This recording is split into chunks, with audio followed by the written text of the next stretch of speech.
What's up, everybody? This is David here. I know it's been a while since my last video was updated, but I did want to share a little bit of really exciting news from one of my favorite animes that was just posted a new episode.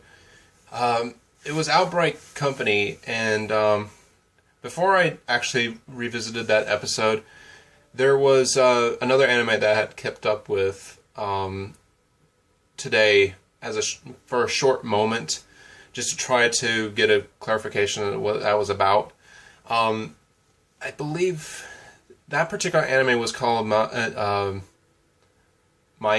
I think that's what it's called. I beg your pardon if I've mispronounced it, but it's about a world where demons and humans are at war, and as on the sidelines, the demon king, who turns out to be a woman with the biggest breasts I've ever seen, and the hero of the human world get together. They make this plan in where demons and humans will coexist and peacefully and create a better world for everybody. So, not that big of an original one, but it was a good idea to actually go with on that story plot. The problem with this anime that I had was that there were so many subplots going on that I could hardly keep up with what was happening, and it becomes even more problematic that it was in subtitles, and it's hard for me to really get what's going on. You have the merchant guy increasing prices for all these other areas to have economic control, and you have this war going to happen because of the this other section of the country that down in the south has better profiting off of the economy. And there's so many characters there that it becomes even tougher to really distinguish what's happening and who you should care about. There was, for example, one subplot was it was the previous general, or the previous general to a city called Gate City, place I think it was in the demon realm, where humans and demons actually did coexist, but the humans were treating the demons badly. He's held accountable for a crime that he abandoned the city to help the people up in the north, and now he's trying to take his vengeance on it. That subplot ended so badly that I never really even gave a shit about the dude that died in the first place. And worst of all, the plot of where the Demon King and the hero have this romance thing going on, and both of them are such pansies that they can't even come out and say that we love and I love you too. Let's still make out now. That stuff. Especially with the love triangle between the Demon King, the hero, and the knight, who is a woman, of course.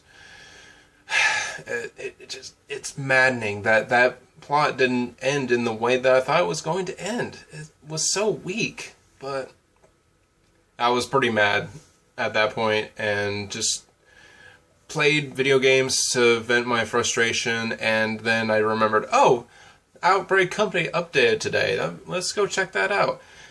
I was not prepared what was going to happen, and given that what's been going on lately in Outbreak Company, it was a curveball of a plot twist, I have to say.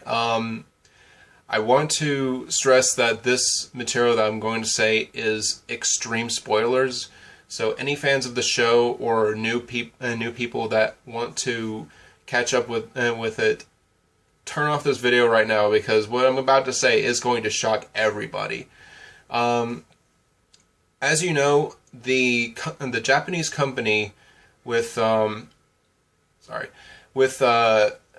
I can't remember his name. He's a head official trying to get the otaku culture from their country rooted and distributed throughout the people of this fantasy world that exists in another realm. and he wants this help from Shinichi to do so. And all of it's been successful. He's created his own school to teach the people the Japanese language, to read the manga books easier, and showing them the anime video games and the anime shows, showing all of them what it's all about.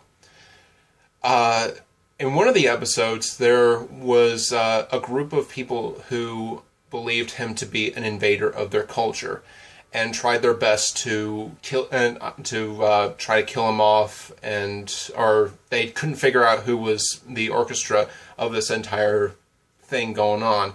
But they failed it miserably with the help of his friends, the Empress and his maid, which I really wish I could remember very well, but their names are so long. But after that, Shinichi never thought anything more about it. Just people that were thinking that, oh, this guy's invading our culture, we don't want this new stuff corrupting people and taking advantage of us. You will get people like that questioning about new things being put out there for the general public, and questioning whether it's going to be terrible as a result, or changing their old ways into something new. They don't want change. That's understandable. But I never expected this plot to revisit where the government director that is leading this operation to get otaku installed into this culture actually is trying to take over the entire empire with the handiwork of otaku culture. I was shocked when they did the reveal on this episode, and showing how big of a criminal this guy is going to be. Oh my god, this was so surprising, and I want to know the next episode what's going to happen.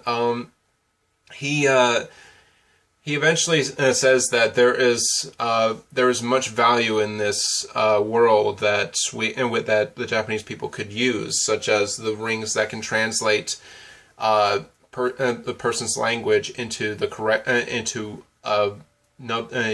actual language that another person can understand. So, like, if I was to speak English to a Spanish person with that ring, I would speak normally, and the ring would translate what I'm saying into Spanish to the other person through mental reading, And there's other things there that I think they would want interest in, and I'm not surprised about that. Maybe weaponry, mystical weapons, and stuff like that. And partially for this otaku culture in the first place is for them to take over their culture easier, mainly because it has an effect on people, such as I hate to say it, but this is kind of true. People that obsess over stories from manga, anime, and other stuff tend to not focus their attentions on practical living, such as farming or casual work and stuff like that, and that's actually sadly true in some cases. With this, they could take over the empire easier, and they would have a majority control over it, as long as they establish control over the Japanese being the only ones to distribute the manga to the people. Shinichi is, not surprisingly, devastated by this, that he's been a pawn from the government this whole time, and that he did hate having to deal with the government a majority of the time in his life too. I mean, it's just a common criticism that people think that the government isn't very nice to everyone all the time. But with this turn of events, he has relapsed and tried to stray away from like teaching more otaku to people, and I gotta say, this is such a shocking turn of events that I'm not surprised that he's been acting like this. But with the help of his maid friend, he reconciles with his despair and comes up with a brilliant idea that they've hinted in parts of the show, that they would make manga from from the fantasy country, like have their own stories told instead of bringing stories from Japan, which is a great idea. I mean, this was one of the best thoughts to actually do, besides the weird AMV, or not the AMV, movie animation that they did for the previous episode. I can't really remember exactly what they were trying to do, but they were making a movie based upon one of the animes that they did that was previously introduced. And obviously the director was not happy about this at all. In fact, he's one of those characters that have closed eyes, and in the end of the episode, he just looks at him with open pupils. It's like, oh, it's so good. I honestly cannot wait to this. I was actually, I actually feared that the Outbreak company was faulting on some portions of the show, mainly because they had episodes that didn't quite end on the note that I really wanted it to, or had plots that didn't really pan out to be all that great. Like the beach episode that they had, and to be honest, I did kind of like that one because it brings to light where, yeah, they have to do a beach episode where they have to see the female characters in bathing suits. It's like, and with Shinichi's idiotic fandom, he goes like, "Oh, beach episode, we gotta do this."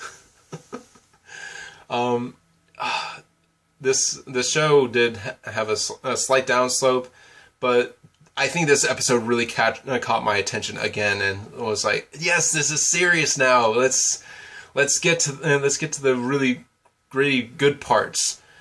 I can't wait until what comes next for Outbreak Company, and hopefully there will be more to come after this. Still trying to find other animes to really watch and keep track of. If any of you have recommendations for me to check out, please list the animes that you think I should check out, and I can do a brief video on it and see what I think of it. But until next time, I'll catch you guys later, and happy holidays to everyone watching. Alright? See you later.